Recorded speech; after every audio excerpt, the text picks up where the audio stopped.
चरमश्रेणी पर्याय म्हणजे त्यांचा शेवटचा पर्याय, मनुष्यभावातला शेवटचा पर्याय. त्या भावामध्ये भगवंताने निरंतर ज्ञानोपयोग लावला आणि आज ते ज्ञानाचे धनी झाले.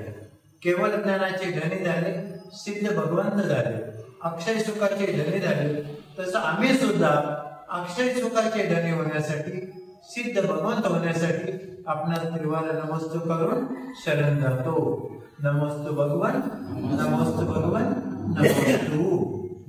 आता अभीष्ण ज्ञानोपयोग भावना मुनिश्री क्षमासागरांचे चिंतन, कोणाच्या? क्षमासागरांचे चिंतन आहे. त्यामध्ये हित व अहिताचे ज्ञान. कशाचं? हित म्हणजे सुख दुःखाचं ज्ञान आणि स्वपर विवेक निरंतर अभीष्ण म्हणजे निरंतर उपयोग होणं, हाच अभीष्ण ज्ञान उपयोग. आत्मज्ञानच वास्तविक यथार्थ ज्ञान आहे. आत्मज्ञानच यथार्थ वास्तविक ज्ञान आहे.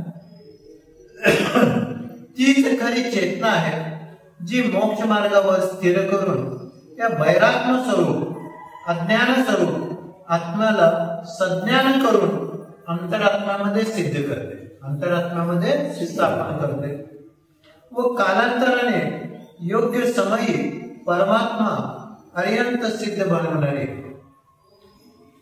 शिक्षण संस्काराच्या माध्यमातून श्रद्धामय, विवेकमय, क्रियामय बनलं पाहिजे.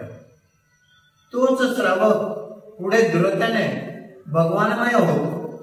ज्ञान ते खरे आहे जे ज्ञान नेत्र खोलून विषय विलासतेमधून बाहेर पडून विरक्त होऊन आत्मस्वभावामध्ये लीन होण्याचे भाव होते. जे आपणास जीवनामध्ये हे समजून घ्यावं लागेल की जीवनामध्ये काय केलं पाहिजे, काय करू नये. त्यालाच अध्यात्मामध्ये हे उपादेय दृष्टी म्हटलेली. काय म्हटलेले? हे उपादेय म्हणजे काय? हे म्हणजे काय सोडायचं आणि उपादेय म्हणजे काय ग्रहण करायचं. हे जेव्हा आपली बुद्धी होईल त्यावेळेला आपण योग्य ते ग्रहण करू आणि अयोग्य ते सोडून देऊ. हे समजून घ्यावं की जीवनामध्ये काय केलं पाहिजे, काय करू नये, आणि त्यालाच हे उपादेय दृष्टी म्हणतात. त्याप्रमाणे ज्ञान व स्वपर विवेक ठेवून, ज्ञान व स्वपर विवेक ठेवून कार्य निरंतर करत राहिलो तर आपला आत्मा अभीष्ण ज्ञानोपयोगी होईल. आपला आत्मा अभीष्ण ज्ञानोपयोगी होईल.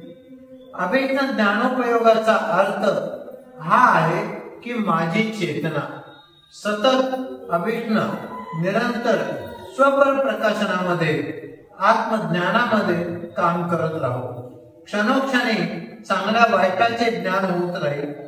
जिन परम पैनी सुबुद्धी छैनी दारी अंतर भेदिया वर्णादी अनुरागादी ते निज भाव को न्यारा किया. अशी तीक्ष्ण बुद्धी दृष्टी जागृत होईल ज्याद्वारे विवेकाने स्वपरामधला फरक कळून येईल आणि त्या दृष्टीने रागादी भावांना स्पर्श रस रूप गंधमय उद्गल शरीराकडून स्वभावामध्ये रममाण होत. स्वस्वभावामध्ये रममाण होत.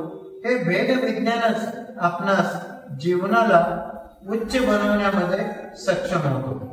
अर्थात मिथ्यात्व सहित जे ज्ञान आहे ते सर्व ज्ञान संसार दुःखालाच कारण आहे. जे मिथ्यासहित ज्ञान आहे ते कशाला? संसार दुःखालाच कारण आहे. व खऱ्या श्रद्धापूर्वक होणारे ज्ञान संसार दुःखातून मुक्ती प्राप्त करून देणार आहे. सा विद्या मुक्ते, विद्या तीच आहे जी मुक्ती सुख मिळवून देणारे आहे.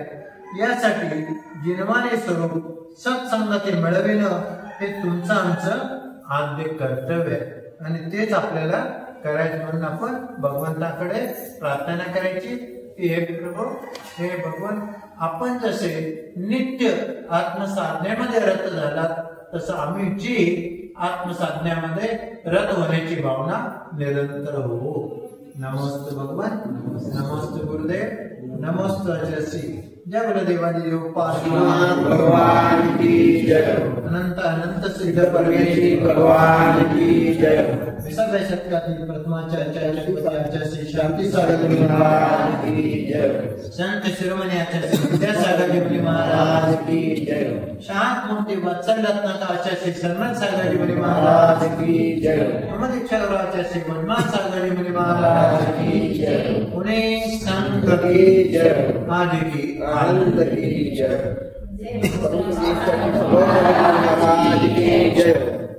महाराज की जय।